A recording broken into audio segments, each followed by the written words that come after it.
자, 이제 11차 시 수업을 시작하겠습니다. 쉬고 있던 학생들은 좀 일어나서 바른 자세로 다시 한번 수업에 임해 주세요. 자, 앞에서 우리가 배운 내용이 다시 한번 리뷰해 보면은 심층 신경망이라는 이름의 공부를 좀 해봤어요. 그게 딥러닝이라는 거였죠. 근데 딥러닝이라는 거는 알고 보면 그냥 퍼셉트론, 그냥 멀티레이어 퍼셉트론 그 신경들을 이렇게 단순하게 연결해 가지고만 되는 게 아니라 CNN, 컨볼루션, 합성곱 신경망이라는 형태로 연결하거나 RNN, 리커런트 뉴럴 네트워크 형태로 연결하거나 순환신경망, 뭐 이렇게 다양한 방법이 조합돼서 말하자면 다양한 능력을 발휘한다고 했어요. 이번 시간에는 자연어 처리를 한번 좀 살펴볼 겁니다. 이 자연어 처리라는 건요, 말 그대로 뭐 말이 자연어 처리지 사실 자연어라는 말은 우리가 말하는 그 언어를 자연어라고 좀 더 공식적인 표현이에요. 그냥 일반적인 언어를 다 자연어라고 얘기를 합니다. 근데 다 포함하는 거죠. 한글, 뭐 영어, 독어, 뭐 불어, 그죠? 어느 나라 말이든지 다 자연어예요. 그 모든 걸 그 언어를 처리할 수 있는 능력이 인공지능한테 있는데, 지금 그 상담원, 아까 우리가 마지막 예제가 이거였죠. 상담원 없어도 24시간 내내 간단하게 상담 업무를 처리할 수 있는 채팅 상담, 챗봇 서비스. 이런 것도 여기 자연어 처리 범주에 속한다고 할 수 있어요. 결국엔 철이라는 표현이 좀 어색해서 그렇지 그걸 이해하는 거죠. 언어를요. 그래서 이런 채팅 상담, 챗봇 서비스가 가능하게 된 이유와 이를 활용했을 때 장단점 이런 걸 한번 좀 생각해 보면 좋을 것 같아요. 당연히 편리하고 절대 화를 안 내겠죠. 여러분들 사실은 사람과 사람이 대화할 때는 일종의 그 안에 감정 노동이 포함되어 있어요. 왜냐하면 상대방 기분을 꼭 배려해야 되니까 굉장히 신경이 쓰이고 에너지가 많이 소비되거든요. 그런데 챗봇은 전혀 그런 게 없겠죠. 아무리 귀찮게 해도 신경 안 쓰고 그대로 친절하게 할 수 있겠죠. 그러한 서비스 제공에는 챗봇이 아주 최상인 것 같아요. 사실 컴퓨팅 역사를 좀 살펴보면요. 컴퓨팅 기술이 발전하고 하이라이트 레이저를 껐네요. 데이터 가용성이 향상되면서 자연어 처리 방식이 아주 큰 변화가 있었어요. 사실은. 옛날에는요, 원래 처음 나온 그런 방법은 아니고 옛날부터 우리 언어를 처리해서 뭘 해야지 하고서 많은 노력이 있었는데 옛날에는 전통적인 규칙 기반 시스템으로 좀 했었다고 보면은 요즘에는 다 머신러닝 그리고 딥러닝 기술을 사용해서 한다고 보시면 됩니다. 그러니까 완전히 왜 바뀌었냐? 완전히 성능이 달라요. 너무 잘 돼요. 요즘에는 이걸로 하면. 안 그러면 옛날 방식도 뭐 절대 쓸모없는 건 아니지만 성능이 조금 떨어져요. 잘 못 알아듣거나 뭐 이런 거죠. 언제부터 시작됐느냐?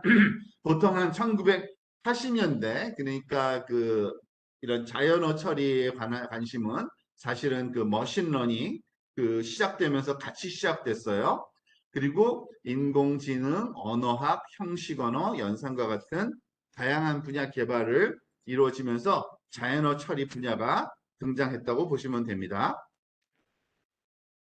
잠깐만요. 지금 수업 중입니다.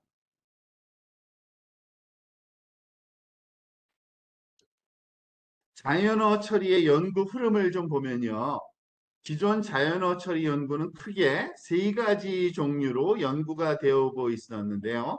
예를 들어 첫 번째는 규칙 기반, 두 번째는 통계 기반, 세 번째가 딥러닝 기반. 결국엔 요즘엔 이걸 쓰는 거예요. 규칙 기반 같은 거는 뭐 굳이 사실은 이제는 잘 사용되지는 않으니까 한때는 이런 걸 많이 썼었는데 결국에는 우리가 국어 배우고 영어 배우고 하는 게 다 규칙 기반으로 언어를 공부하잖아요. 영어는 뭐 주어가 먼저 나오고 그다음에 동사 나오고 그다음에 뭐가 나온다 이런 거 배우잖아요. 다 규칙 기반으로 배우는 거예요. 그죠? 문법적인 규칙을 사전에 정의해 두고 그 정의한 내용에 따라서 자연어를 이거는 우리가 배우는 방식이에요. 사실은요. 그러다가 데이터들을 많이 축적한 다음에는 단어별로 나오고 앞에 등장한 단어 다음에 어떤 단어가 나와야 되는지 확률을 계산해서 막 계산해서 한번 해보면 또 자연어를 처리할 수 있는 그 방법이 개발됐는데 그런 것들은 보통 통계 기반 방법이라고 하고요. 지금 사용되는 방법은 사실은 딥러닝 기반이에요. 그러니까 잘 동작하고 워킹 쓸만한 건 이거예요. 사실은요. 그래서 입력으로 다양한 자연어 처리 데이터를 학습해서 자연어를 처리하는 스스로 학습해서 처리하는 이런 방식이라고 보시면 됩니다. 그러니까 이것이 어떻게 되는지 좀 궁금하죠. 사실은요. 물론 이거를 지금 개발하거나 이런 건 아닐지라도 도대체 왜 딥러닝은 어떤 식으로 하길래 이게 잘 될까 좀 궁금할 거예요. 그 내용을 한번 살펴보는 겁니다.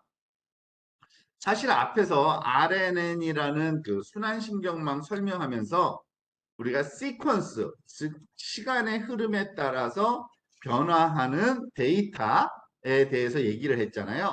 그거를 시퀀스라고 부른다고 얘기했죠.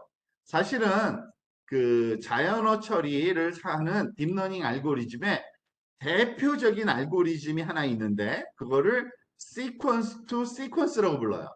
무슨 말이냐? 시퀀스가 들어가서 시퀀스가 나오는 이러한 그 말하자면 모델이에요. 여기서 말하는 시퀀스는 언어예요, 언어. 언어가 들어가서 언어가 나오는 모델인 거예요. 그렇게 학습을 시키는 거예요. 사실 예를 들어서 이게 다 시퀀스 투 시퀀스 모델입니다. 챗봇. 제가 어떤 문장을 집어넣으면 걔도 문장으로 답하죠. 시퀀스 투 시퀀스예요. 그게 챗봇이고 기계 번역도 그래요. 머신 트랜슬레이션 할 때 우리가 한글로 집어넣으면 영어로 답변이 나오죠. 다 시퀀스가 들어가서 시퀀스가 나와요.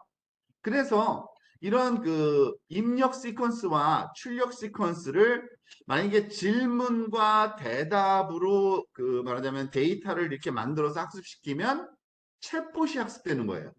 내가 이런 말 하면은 넌 반드시 이런 말 해야 돼. 이런 거를 한 수만, 수백만 가지를 학습을 시켜 놓는 거예요. 그러면 얘가 그렇게 행동을 하는 거예요. 그리고 입력과 출력 시퀀스를 좀 바꿔서 이번에는 입력 문장은 국어로 집어넣고 출력 문장은 영어로 집어넣어서 번역된 내용들을 계속 학습시키면 제가 번역을 하는 거예요. 그 한글이 들어가면. 근데 그것뿐만 아니라 의외로 응용도 많아요. 아, 저런 거 무슨, 그러니까 언어학적으로 번역하고 책 보면 이거 아니에요. 응용이 많아요. 텍스트 요약도 가능하고요. 그리고 스피치 투 텍스트. 아까 우리가 살짝 실험해 본 건데 또 해볼 건데. 즉, 말로 집어넣는 거를 문자로 바꿔주는 거. 이것도 시퀀스 투 시퀀스예요. 왜냐면은 우리의 그 음성 신호는 시퀀스거든요. 점점점 시간이 지나면서 소리가 나는 거니까. 그렇습니다. 그래서 아주 대표적인 그 기계 번역기를 한번 볼까요? I'm a student가 들어가면 뭐라고 나와요? 이게 불어래요. 한번 해볼까요? 직접 한번 해보는 게 최고죠. 예를 들어서 제가 영어로 I'm a student라고 써볼게요.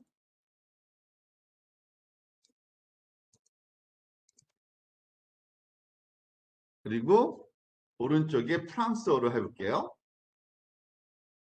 I am so student. 아유, 제가 스펠링을 잘못 썼군요. 그러니까 어쩐지 번역이 좀 이상하다. I am a student. 영어로 집어넣었더니 Je suis étudiant. 이렇게 나오네요. 그죠? 이게 불어래요. 그죠? 이게 시퀀스 투 시퀀스 기계 번역을 한 거잖아요. 그죠? 그러니까 너무 간단하게 표현돼 박스 하나로만 지금 얘기해서 저게 뭘까 궁금하긴 하지만 요 모양으로 지금 구글 그 번역기에 동작하는 원리는 I'm a student가 들어가면 이게 나오도록 되어 있는 거예요. 주스스라고. 무슨 말인지 이해되시죠?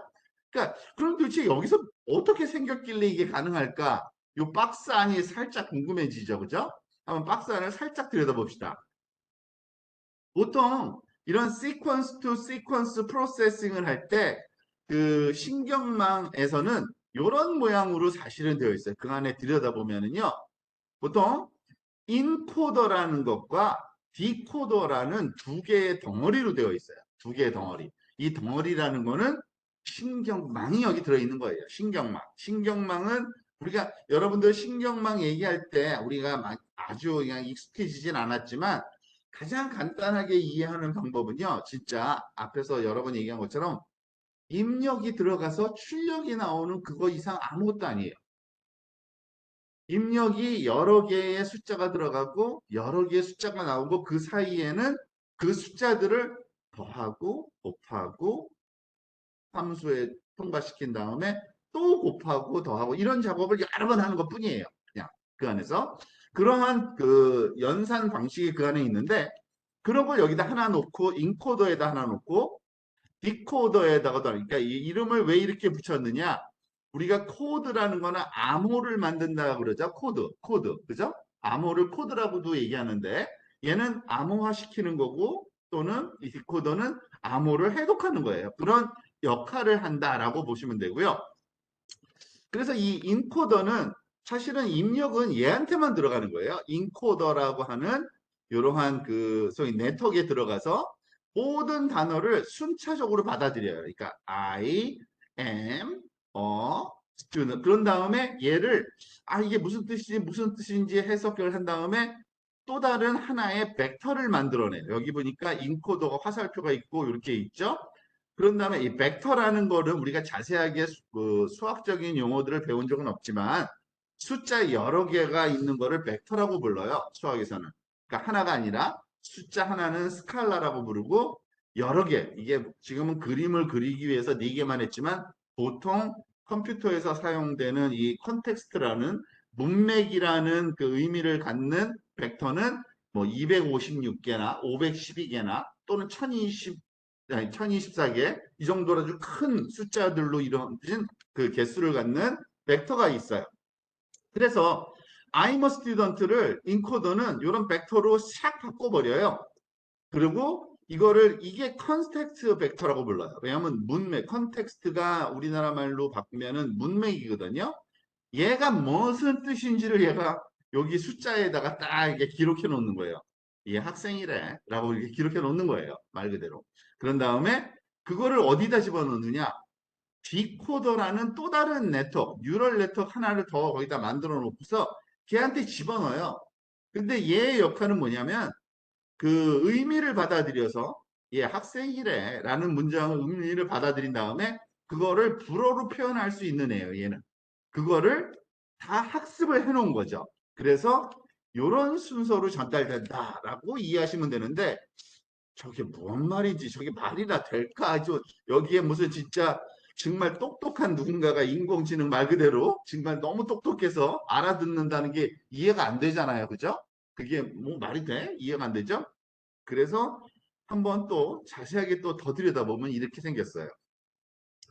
인코더는 알고 보면은 한 덩어리로 이렇게 네모칸으로 표현했지만 아까 얘기한 RNN으로 구성되어 있어요. RNN.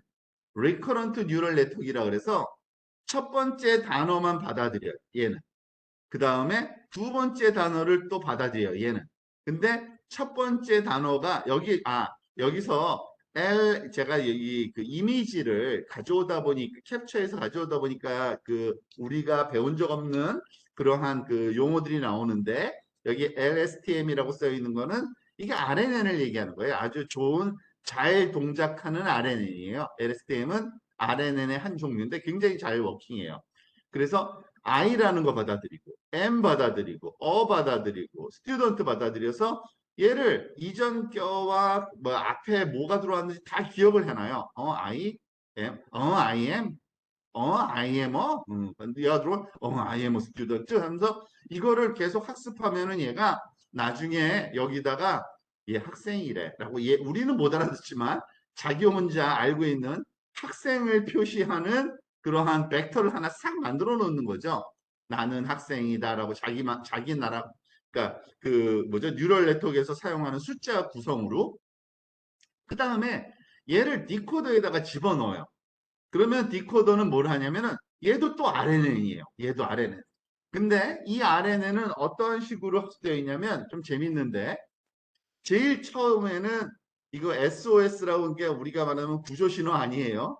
Start of Sentence의 약자예요. 그러니까 문장의 시작이라는 토큰을 하나 주면 그 다음부터 얘가 요거에 맞도록 하고 그러니까 여기 불어에서의 I죠. 그게 나오고 얘를 여기로다가 다시 가져와서 그럼 그 다음에 뭐가 나와야 되는데 제가 불어 몰라요. 전혀 몰라요. 저요. 근데 요 단어가 나와야 되고 얘를 이렇게 집어넣어주면 그 다음에 뭐가 나와야 되는데 하면서 얘한테 물어보면 얘가 계속 척척척척 나와서 마지막에 EOS end of sentence 약자예요. 문장 끝 딱 하고 넣으면 아 거기까지 나왔어? 그러면 요거를 출력해줘요. 그게 바로 구글 번역기에서 그 뒤에서 동작하는 원리예요. 내가 집어넣으면 I가 들어가고 M 들어가고 들어가고 스튜던트 들어가서 컨텍스트 만들어서 컨텍스트는 프랑스어 디코더로 가가지고 주세 뭐 이런 Je suis étudiant. 주세스스싱 이렇게 얘기하는 거고요. 만약에 그 디코더를 살짝 바꿔볼까요? 한국어로 바꿔 그러면은 저는 학생입니다라고 번역을 하는 거예요. 디코더만 바꿔치기 하면은 우리가 전혀 알 수도 없는 핀란드 한번 해볼까요? Olen opiskelija. 이렇게 된대요. 그죠? 이런 거를 학습시켜 놓은 거예요. 얘를 바꿔치기 한 거예요, 지금. 얘를. 디코더를. 불어용 디코더로. 한국어 디코더로. 그러니까, 근데 문제는 그거죠. 저게 학습을 어떻게 하는 걸까는 궁금하죠. 그죠? 그런 거는 좀 어렵지만, 어쨌든 거기에 뉴럴 네트워크가 그냥 그렇게 대기하고 있는 것 뿐이에요. 그냥. 그리고 하나씩 들어갈 때마다 그거를 번역을 해주는 그런 식의 동작을 한다라고 이해하시면 됩니다. 그런데 요거 한 가지 또 알면 좋아요. 사실 우리가 조심해야 될 게 기계는 텍스트 이해 못해요. 솔직히. 숫자만 이해해요. 숫자만. 우리 너무나도 잘 아는 사실이잖아요. 이미지를 이해하는 게 아니라 이미지의 그 픽셀 하나하나가 갖고 있는 크기값, 숫자 크기값 그걸로 이해하는 것처럼 우리가 문자를 집어넣지만 실제로는 이 뉴럴 네트워크는 문자를 몰라요. 무슨 말인지 하나도 못 알아들어요. 그래서 어떻게 하느냐? 솔직히 말해서 여기다가 여기 보니까 아까 거랑 뭐가 달라졌어요? 네모칸으로 임베딩이라는 이런 네모칸이 생겼잖아요. 이런 뉴럴 네트워크 층인데 이것도 문자를 숫자로 바꿔주는 층이 하나 있어야 돼요. 항상. I는 10번째 단어야. M은 120번째 단어야. 하면서 숫자로 바꿔줘요. 그냥 자기가 갖고 있는 그 사전의 순서에 맞춰서 그거를 다 바꿔줘요. 그게 바로 임베딩 레이어라고 불러요. 그래서 임베딩 레이어. 그래서 조금 더 자세하게 들어가면은 이런 식인 거죠. 원래 문장이 들어갈 때 그것을 숫자로 바꿔주고 숫자로 바꾼 다음에 RNN 네트워크에다가 입력으로 넣어주면 얘가 이거를 학습을 해가지고 문맥을 이해하고 이게 무슨 내용인지 이해하는 것도 숫자로 자기가 적어 놓는 거예요. 자기가 숫자로 적어 놓는 거예요. 그냥. 그런 다음에 그걸 갖다가 여기다가 RNN에 집어넣어서 또 다른 디코더 역할. 얘는 그냥 불어로 말하자면은 그거를 출력해주는 이러한. 근데 여기서도 임베딩 벡터가 사용되는 거죠. 왜냐면은 주라는 단어가 나왔어. 어떤 거 단어? 13번째 단어? 알았어. 이런 이게 나왔어. 15번째 단어? 이런 식으로 얘가 이해해서 이거를 풀어나가는 그런 방식을 쓰는 겁니다. 생각보다 굉장히 많은 단계가 그 안에 숨어 있긴 하지만 이런 방법으로 아주 이해를 잘한다는 겁니다. 그래서 임베딩 벡터는요, 사실은요, 임베딩 하게 되면 그러니까 뭐 단어가 숫자로 바뀌는 게 아니라 솔직히 말하면 이런 벡터로 바뀌는 거예요, 벡터. 왜냐면은 그 숫자로 바뀌면은 그 숫자 하나만 들어가면은 이해를 잘 못하기 때문에 숫자를 여러 개를 줘요, 그냥. 얘는 사실 I는 0.157, 마이너스 0.1 이런, 그러니까 우리는 도저히 이해 못하는 그러한 방법으로 얘가 숫자로 바꿔요. 그 대신 절대 겹치지 않게 하겠죠. I하고 M하고 어하고 스튜던트가 서로 완전히 다른 조합의 숫자들로 만들어서 이거를 거기다가 말하자면은 신경망에다가 입력을 한다라고 보시면 됩니다. 지금 설명을 또 위해서 여기도 아까 컨텍스트처럼 그냥 숫자 4개만 썼지만 사실은 보통 256, 뭐 128, 뭐 요 정도 크기의 벡터를 써요. 굉장히 큰 벡터를 쓰죠. 그러니까 그 벡터 안에 들어갈 수 있는 숫자는 종류는 무한대죠, 사실은. 그죠? 그러니까 얘가 그 어떤 언어든지 간에 그 언어에서 사용되는 단어들을 다 말하자면 표현할 수가 있어요. 다양한 숫자 조합으로. 그게 말하자면 인베딩 벡터고요. 근데 재밌는 거는 이건 인베딩 벡터 얘기군요. 잠깐만요. 그 얘기를 조금만 더 해볼게요. 왜냐하면 인베딩 벡터가 아주 우리한테 그 말하자면은 시사하는 바가 큰데 단어를 텍스트를 그 숫자로 바꾸는 작업이 어떠한 그 좋은 점이 있는지를 보여주는 거거든요. 그거를 단어 인베딩이라고 보통 부르는데 이 그 자연어 처리 연구 분야에서는요. 그러니까 결국에 입력 시퀀스의 각 단어는 일단 정수로 만들어져야 되고요. 여기서 말하는 정수라는 거는 여러분들 단어가 있으면 그 단어가 몇 번째 그러니까 모든 언어, 그러니까 단어가 있으면요. 그 나라 언어에서 사용할 수 있는 단어 개수를 쭉 카운트해 보면 유한해요. 한계가 있어요. 그러니까 무한하지 않아요. 그죠? 물론 많긴 많아요. 근데 예를 들어서 뭐 10만 개다. 우리나라 그 언어에 그 단어가 있는 개수가. 그러면은 얘가 그거를 그 순서대로 알파벳 오더로 바꾸면 영어죠. 지금 이건요. 예를 들어서 영어 단어를 봤더니 great야. 근데 great는 영어 단어 10만 개 중에 1918번째 단어야. 그러면은 이런 숫자를 할당하는 게 그 필요하고요. 그러면은 얘는 1918번째야. 그러면은 그 다음에 얘를 인베딩 벡터에 통과시키고 나면 어떤 일이 생기느냐면 1918번호 알았어. 이러면 이런 걸 써 하고서 얘가 약속된 게 있어요. 가르쳐 줘요. 그러면은 너는 12071915라고 해. 알았지? 그러면서 숫자 4개 예를 들어서 여기서는 인베딩 벡터 크기에 맞게 만들어주고 그거를 어디다가 집어넣어요? 아까 얘기했던 RNN에다가 싹 집어넣어 주는 거예요. 그러면 RNN은 이제 이해하는 거예요. 이거 그레이트란 단어인데? 이거 다 아는 거예요, 자기가. 물론 사실은 의미는 모르죠. 이게 무슨 숫자가 들어오면은 1207, 1915 다 또 아는데. 뭐 이런 식으로 얘기하는 거죠. 그죠? 그런 식으로 그 숫자로 우리가 보통 이거를 그 댄스한 벡터라고 그러는데 왜냐면 완전히 꽉 차 있다고 빈칸 없이 그런 식으로 작업을 합니다. 이 인베딩 벡터를 하고 나면은요, 어떤 일이 발생하냐면 이런 일이 발생해요. 신기하게도 이것도 학습을 통해서 얘네들이 훈련을 통해서 그 벡터를 만드는데 벡터를 만든 다음에 벡터는 공간상에서의 한 점이거든요, 사실은요. 벡터라는 거는 숫자 2개가 있으면은 2차원 공간상의 한 점이고요. 숫자 3개가 있으면 3차원 공간상의 한 점이거든요. 그게 말하자면 선형대수학에서 항상 우리가 배우는 내용인데 자, 지금 보세요. 3차원, 그러니까 이거는 숫자 3개로 바꿔봤을 때 이런 현상이 일어나더라고요. 해본 거예요. 그 바꿔봤더니 킹하고 맨하고 퀸하고 워먼을 3차원 공간상에서 이렇게 점을 찍어봤더니 비슷하게 놓이는 거예요. 맨 오른쪽에 워먼이 오고 킹 오른쪽에 퀸이 오고 그러니까 공간상에 의미 있는 공간을 얘네가 만들어가는 거예요. 아주 신기한 현상이에요. 정말. 그리고 보세요. 워킹이란 단어와 worked, 과거, swimming이란 단어와 swim이라는 과거 단어가 이렇게 비슷한 방향에 배치돼서 놓여 있는 거예요. 3차원 공간상에서. 해봤더니. 그러니까 인베딩은 사실은 알고 보면은 단어들을 그 공간상에 위치를 시키는 거구나라는 거를 또 아는 건데 좀 어려운 개념이긴 해요. 그렇지만 요거를 조금 알면은 굉장히 많은 도움이 되는데 심지어는 이것도 가능하더라고요. 국가 단어하고 이 수도 단어를 스페인 메드리드, 이탈리 로마, 저먼 베를린 그러니까 각 나라마다 수도가 있잖아요.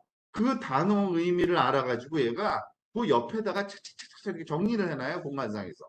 그러니까 얘가 그렇게 이해하는구나. 그 컴퓨터는 그거를 우리가 알게 된 거죠. 그래서 단어 인베딩이라는 것은 사실은 벡터 공간상에서 그 의미에 맞도록 그 단어 의미에 맞도록 위치시키는 거구나라는 거를 알았고요. 또 하나 이 그 자연어 처리를 이해하려면 코퍼스라는 용어도 좀 이해해야 돼요. 코퍼스는 뭐 이거 번역본이 없어요. 코퍼스라고 읽어요. 근데 사실 우리나라 말로 굳이 번역하면 말뭉치예요. 말뭉치 뭘까요? 그러니까 문장들을 많이 모아놓은 거예요. 문장들 많이. 인터넷상에 위키페디아나 뉴스나 이런 거 다 말뭉치죠. 그죠? 말이 모여 있는 거. 그거를 코퍼스라고 그러거든요. 이런 코퍼스가 있어야지만 자연어 처리를 하는 그러한 그 인공지능 신경망을 훈련시킬 수가 있어요. 그러니까 훈련에 사용할 수 있는 이 자연어 처리에 사용되는 많은 수의 문장 모음을 우리는 코퍼스라고 한다라고 이해하시면 되고요. 사실은 문장만 담고 있지만 사실은 목적에 따라서 문장을 분석한 내용을 같이 담기도 하고 해당 문장의 성격이나 특성 혹은 대응하는 다른 언어 문장이 따라 붙기도 합니다. 그러니까 그 문장 무조건 그냥 다 뭉쳐놓는다고 되는 건 아니고 사실은 우리가 학습시키고자 시키는 그 목적에 맞춰서 이 코퍼스를 잘 그 말하자면 정리해서 써야 되는 겁니다. 그래서 자연어 처리 딥러닝 모델의 학습 데이터로 사용되는 건 보통 코퍼스다라고 이해하시면 됩니다. 그리고 이 그 자연어 데이터 품질에 따라서 학습된 모델의 성능이 당연히 크게 영향을 받기 때문에 이 코퍼스도 잘 구축하는 게 중요합니다. 그러니까 훈련 자료라고 보시면 됩니다. 다시 말하면은 그 자연어 처리 목적의 그 소위 훈련 자료는 보통 코퍼스라고 부른다. 그리고 그거는 말뭉치다. 왜냐하면은 말이 들어가서 말이 나와야 되니까 그 단어들을 다 문장을 정리해 놓은 거를 우리가 코퍼스라고 이해하시면 됩니다. 그럼 자연어 처리 응용 분야는 뭐가 있을까? 한번 또 정리 한번 해볼까요? 아, 너무나도 유명한 번역기죠. 그죠? 구글 번역기. 여러분들은 뭐 파파고 주로 쓰세요? 혹시? 뭐 번역할 일이 많지 않을 수 있지만 그 소위 그 번역기를 쓴다면은 구글 번역기나 보통 파파고보다는 많이 쓰죠. 아주 그 익숙한 겁니다. 그리고 또 이런 것도 있어요. 기사 요약 서비스라는 게 있어요. 여러분들이 사용하고 있는지 아닌지 모르겠는데 뭐 보통 그 인터넷에 있는 뉴스들은 짧기 때문에 사실 요약이 필요 없는 경우도 있지만 만약에 좀 길게 뭐 소설처럼 말이 길다, 장황하다, 다 읽기 싫다. 그러면은 요약 서비스 눌러가지고 요약된 내용을 볼 수도 있고요. 스피치 투 텍스트는 우리가 보통 그 집안에 있는 그 AI 스피커들이 다 이거를 내장하고 있죠. 말을 문자로 바꿔서 이해하는 거예요. 그 스피치 투 텍스트는 우리가 무슨 말을 하면은 얘가 이해하는 이유는 뭐냐면요. 말을 알아들었다기보다는 말을 문자로 바꿔치기예요. 그 다음에 그 문자는 숫자로 바꿀 수 있으니까 해당하는 뜻이 뭔지 이렇게 매칭을 하기가 쉽거든요. 사실은 그래서 이걸 짧게 STT라고 불러요. 스피치 투 텍스트. 이 반대는 TTS라 그래서 텍스트 투 스피치 그런 게 지금 이게 다 되고 있잖아요. 우리가 아까 봤던 구글 거기 번역기 안에서도. 근데 일상적으로 이런 목적으로 만들어 놓은 그 어플리케이션들 애플 시리, 구글 어시스턴스, 삼성 빅스비, 뭐 아마존 알렉사 뭐 유명한 제품들이 있죠. 그 외에 어떤 응용들이 있을까? 너무 많아서 뭐 여기 그 교재에 나와 있는 내용을 한번 그대로 카피해서 페이스트한 건데 한번 읽어보기만 할까요? 검색은 웹 검색도 자연어 처리죠. 당연히 언어를 검색하니까 웹 문서 자동 완성 그리고 편집할 때 자동으로 철자법 고쳐주는 거, 문법 고쳐주는 거, 문체 바꿔주는 거. 요즘에 이것도 굉장히 많아요. 요즘에 여러분들 그 인터넷상에서 그 뭐죠? 유튜브에 선전 많이 뜨는 게 있는데 이거 고쳐주는 거예요. 문법하고 문체 만들어주는 거. 대화, 챗봇, 가상비서, 일정관리, 저술할 때는 새긴 용어집 차례, 이메일 스팸 필터 그 뭐죠? 스팸 그 메일을 걸러내는 거 이것도 자연어 처리죠. 분류하는 거, 우선순위 하는 거, 텍스트 마이닝 분야에서는 뭐 요약, 지식 추출, 의료 진단 뭐 이런 것들이 해당되고요. 뭐 너무 많아서 공리 추출 법에서는 판례, 소환장 분류, 사건 검출, 사실관계 점검, 표제 작성, 출처파, 표절 검출, 법의학, 문서, 문체 조언, 정서 분석, 그 고객 지원 뭐 등등등. 심지어는 창작도 할 수 있다 그랬죠. 앞에서 처음에 봤죠. 시도 쓰고 대본도 쓰고 막 그래요. 영화 대본, 시, 기사 이런 거 다 작성이 가능합니다. 자, 한번 그러면 진짜 활용되고 있는 거를 한 번씩 체험해 보는 게 중요하잖아요. 이번에는 그걸 한번 해볼까요? 네이버의 요약봇 예시를 한번 봅시다. 네이버에도 그 요약봇이 제공되고 있어요. 어디? 그 네이버 뉴스 사이트에 가보면요. 예를 들어서 첫 번째 뉴스 한번 볼까요? 여기 보면은 여기 나왔네요. 감기, 독감에 특히 좋은 이것 쭉 내려가면 문장이 좀 길어. 아, 이거 다 읽기 싫은데 어떻게 해요? 로봇한테 요약하라고 시키면 돼요. 그러면은 딱 세 줄로 줄여줬네요. 현미, 면역체계를 강화하는 데 도움 주고 만감류, 면역체계 강화, 현미하고 감, 오렌지 요걸 추천하네요. 좀 자세하게 보고 싶으면은 여기 내려가서 한번 쭉 살펴보세요. 그죠? 근데 여기서 이거는 뭐 아이터마이즈 된 거라서 몇 개는 버리고 그 대신 어쨌든 그 한 줄로 줄여버렸죠. 이 긴 문장을. 그래서 또 다른 주요 뉴스 볼까요? 여기서도 김건희 여사 얘기 나오는데 하나, 둘, 세 줄로 딱 줄여버렸죠.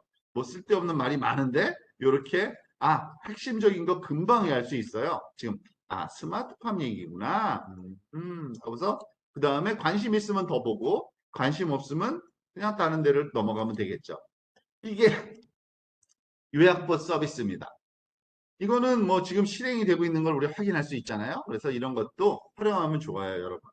근데 이거는 그 자체적으로 뉴스를 그냥 자기가 그 이렇게 뭐죠? 그 뉴스 그 사이트에서 제공하는 거잖아요. 근데 내가 말하자면 공부해야 될 말하자면 내용이 많아. 그러면은 이거를 그냥 다 읽어보면 좋아요. 그럼 물론 공부할 때는. 그렇지만은 어떤 내용인지 한번 쓱 보고 싶을 때 요약을 하면 참 편하잖아요. 그런 서비스 너무 많아요. 이거 보세요. 문장 요약 서비스 예시 하나 제가 여기 링크 걸어놨는데 그냥 아주 인터넷상에서 흔히 찾아지는 것 중에 하나예요. 그래서 텍스트 서머라이제이션, 텍스트 그 말하자면 요약하는 건데요. 한번 요거를 그 뭐를 가져와 볼까요? 어디 보자. 예를 들어서 여기에서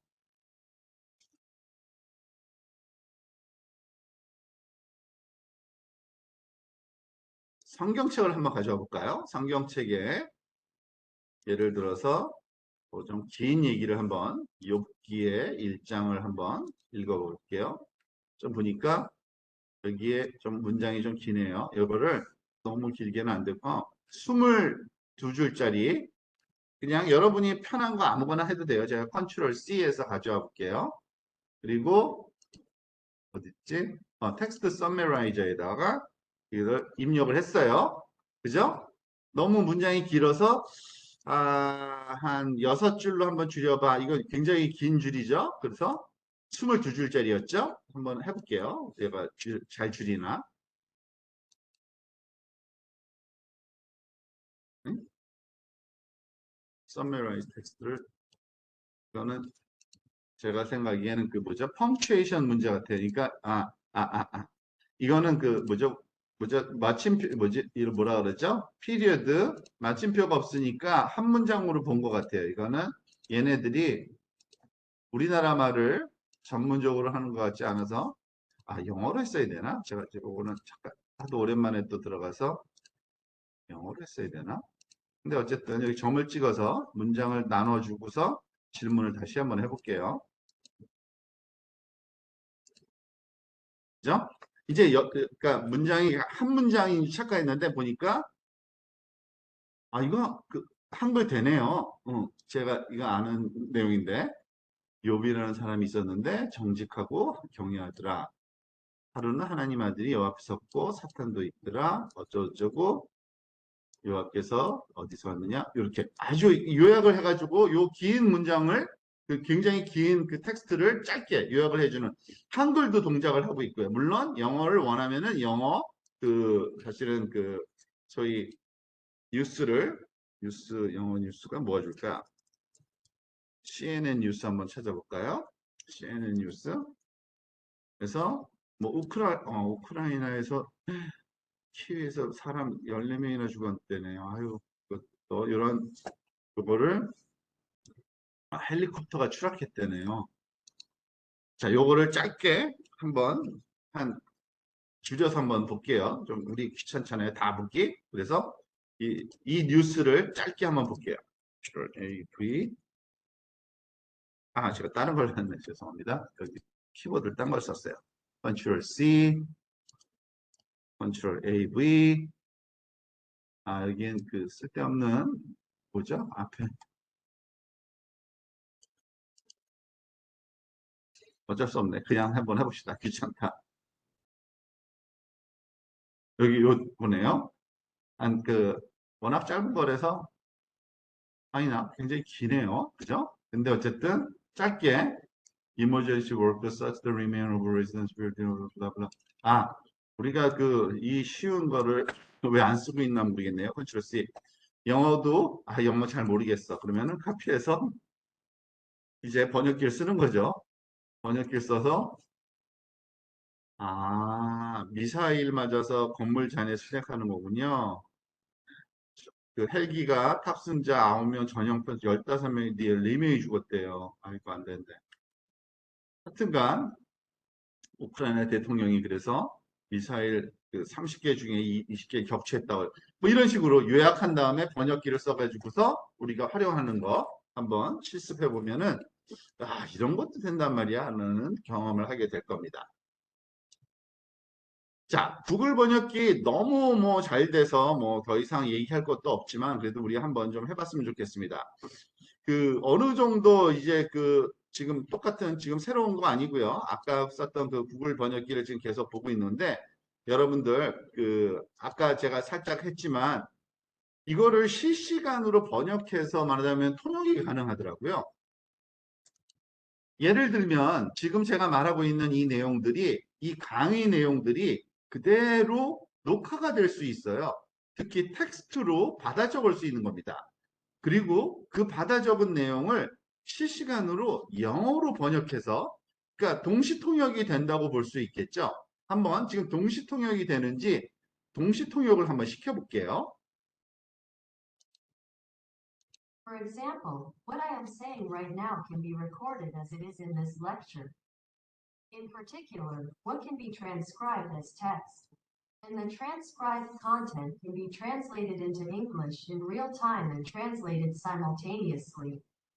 I'll try simultaneous interpretation to see if this works. 전혀 어색하지 않게 아주 자연스럽게 영어가 돼요. 그죠? 이런 거를 좀 활용할 수 있는 그런 여러분들이 지금 상황에 와 있으니까 그냥 난 영어가 안 돼, 나는 일어가 안 돼, 뭐 이런 걱정할 게 아니라 그냥 이걸 사용해서 활용을 하는 그러한 말하자면은 상황이 된 겁니다. 지금 그러니까 뭐가 돼요? 번역되고요. 문장에서 음성되고요. TTS 됐고요. 음성을 문장으로도 당연히 지금 STT도 됐고요. 여러분 그리고 이미지를 문자로 바꾸는 거 있잖아요. 그거는 뭐 사실은 핸드폰으로는 잘 돼요. 그죠? 여러분들. 그런데 그러면은 뭐죠? 컴퓨터에서는 어떤 방법이 있나? 여러분들이 잘 안 쓰는 방법, 잘 모르는 게 있더라고요. 예를 들어서 이런 거죠. 지금 여기 있는 요거를 만약에 스크린 캡처를 한번 해볼게요. 제가 여러 가지 방법이 있는데 그냥 간단하게 제가 다른 자꾸 키보드를 쓰네요. 자, 여기에 스크린 캡처를 한번 요거를 이렇게 한번 스크린 캡처를 한번 해볼게요. 그리고 이게 이미지예요. 이미지. 그죠? 이미지. 다른 이름을 한번 저장해 볼게요. 그냥 사진의 캡처 뭐 DDD라고 한번 해볼까요? 저장하고요. 여러분들 구글 드라이브를 쓰면은 굉장히 편한 것이 있는데 그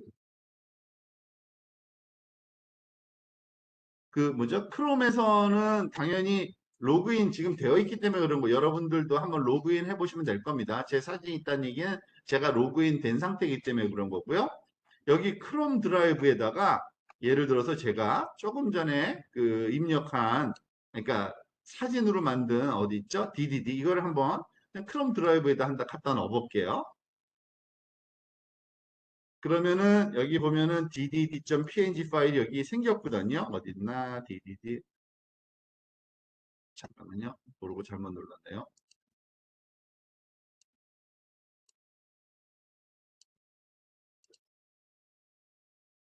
여기 있네요. 이게 그림이거든요. 지금 사실은 그림. 그죠? 근데 얘를 지금 더블 클릭했더니 어떤 일이 발생했어요? 글자를, 여기 있네. 글자를 인식을 다 해줬어요. 글자를. 죄송합니다. 지금 다른 거 눌렀네요. 미안합니다. 제가 다른 거 눌렀어요. 더블 클릭이 아니라 사실은 dd.png 요거죠. 더블 클릭은 그 이미지를 보는 거고요. 이미지 본 거고요. 요건 아니고요. 얘를 오른쪽 마우스로 눌러서 어디 있죠? 연결 앱을 구글 문서로 한번 보세요. 그러니까 이미지를 구글 문서로 보여달라 그러면은 얘가 알아서 이렇게 바꿔버려요.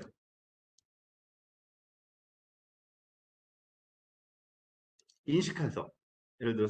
예를 들면 지금 제가 말하고 있는 이 내용들이 이건 그러니까 에디터블 한 거죠. 에디터블. 무슨 말인지 아시죠?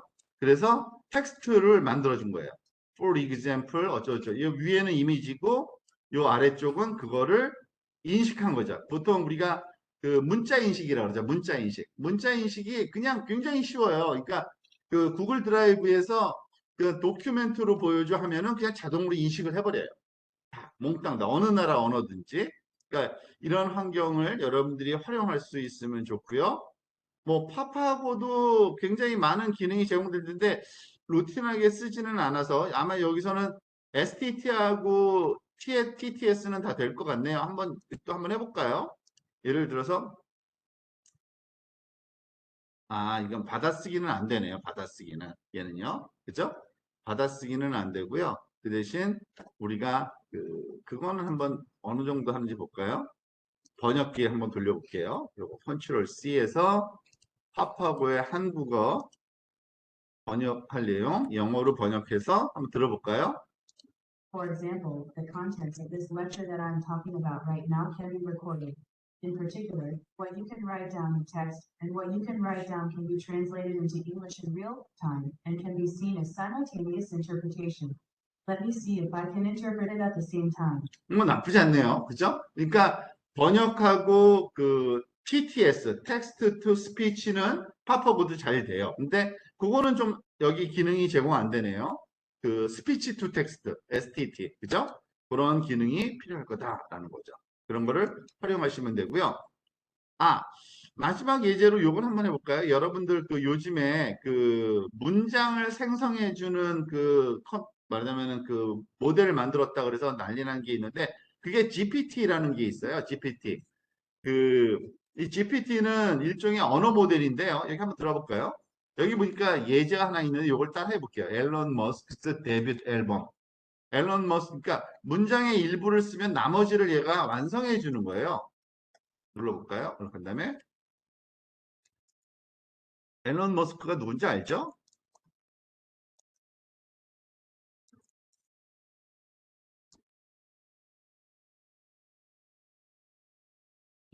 이가 앨범인가? 그런 다음에 여기까지 쓴 다음에 앨런 머스크가 말하자면 그 앨범을 처음 발매했네 뭐 이러면서 문장 만들어봐 해보는 거예요. 그랬더니 It's something you are not going to hear on any radio station and is shouldn't be is left field fusion 뭐 어쩌고저쩌고 문장을 계속 만들어 보라고 한번 해볼게요. 사실은 영어로 하니까 뭔 말인지 모르겠죠? 그때는 어떻게 해요? 구글 번역기 쓰면 돼요, 여러분. 이거를 뭐라고 얘가 문장 만들었는지 한번 봅시다. 영어로. 앨런 머스크의 데뷔 앨범은 어떤 라디오 방송국에서도 들을 수 없을 것이고, 그래서도 안 될 것입니다. 실험적인 전자장치, 부어, 로, 컨트리 및 오케스트라 현악기의 왼쪽 필드 퓨전입니다. 라이브 이벤트로 앨범을 녹음한 4인조 멤버들은 모두 광범위한 음악적, 연극적 배경을 가진 멀티악기 연주자들이며 어쨌든 말하자면 뭐, 그 뭐죠, 뉴스 기사에서 볼 법한 그런 내용들로 이렇게 문장을 막 채워가고 있죠? 하는 김에 그거 한번 해볼까요, 우리? 우리 그 수업 관련된 내용을. 무슨 말이냐면, today,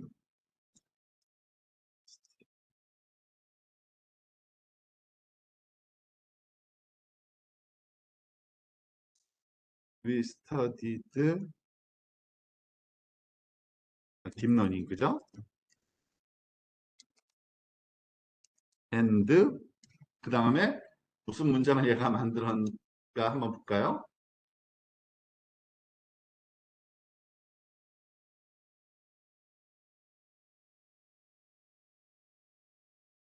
대화 형태로 끌고 가네요. 그죠?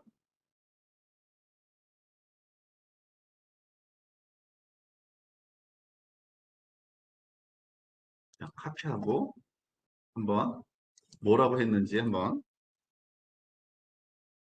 볼까요?